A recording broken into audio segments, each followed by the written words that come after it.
Have you ever noticed that your kids are shutting down every time that you want to try to have a serious conversation with them?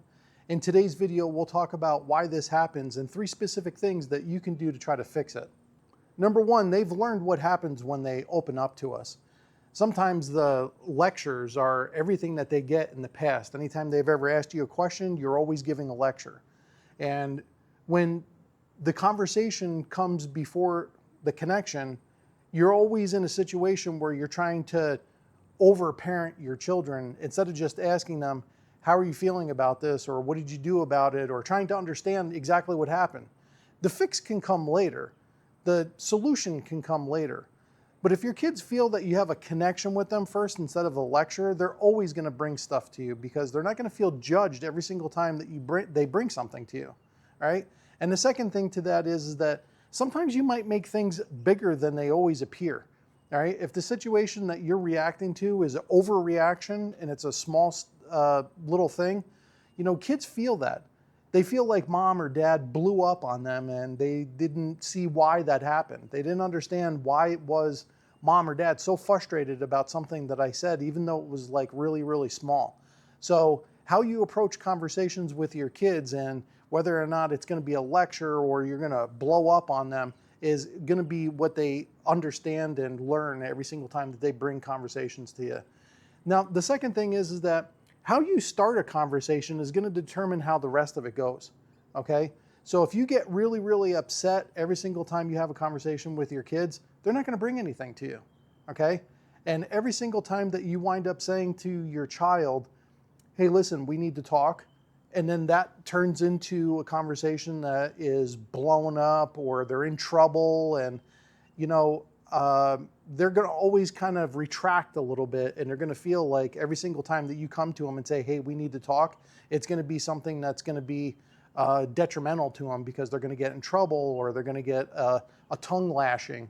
And so how you start off conversations are really kind of gearing your children to how the rest of the conversation is going to go. Because if you start the conversation off where they feel like they have to be withdrawn and pull in and get into defensive mode, then they're not going to open up to you at all. Okay, so that was number 2.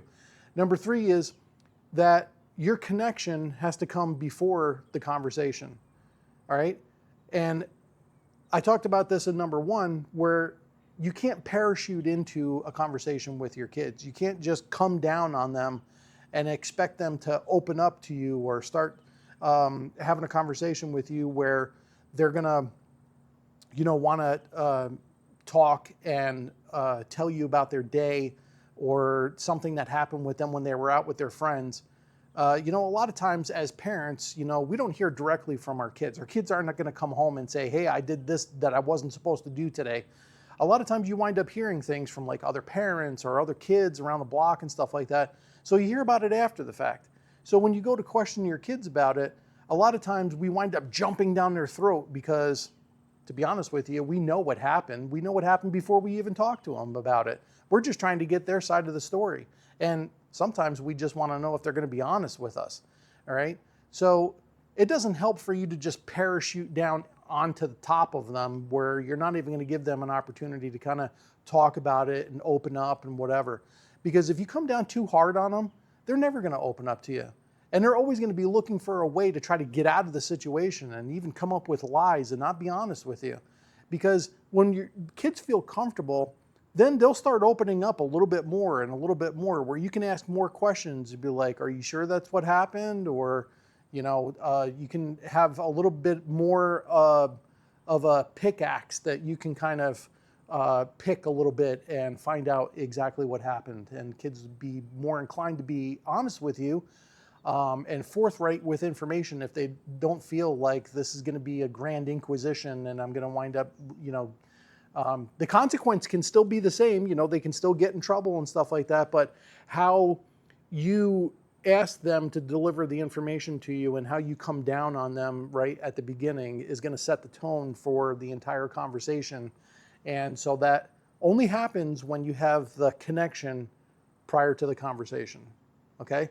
And so anyway, those are the 3 things that I wanted to talk about because I think that kids shutting down with parents when you're trying to have a serious conversation with them is a real issue that parents don't know how to climb out of when it starts happening with their kids. So hope you got a lot out of this, and remember that life isn't hacked, it's built, and I'll see you in the next one.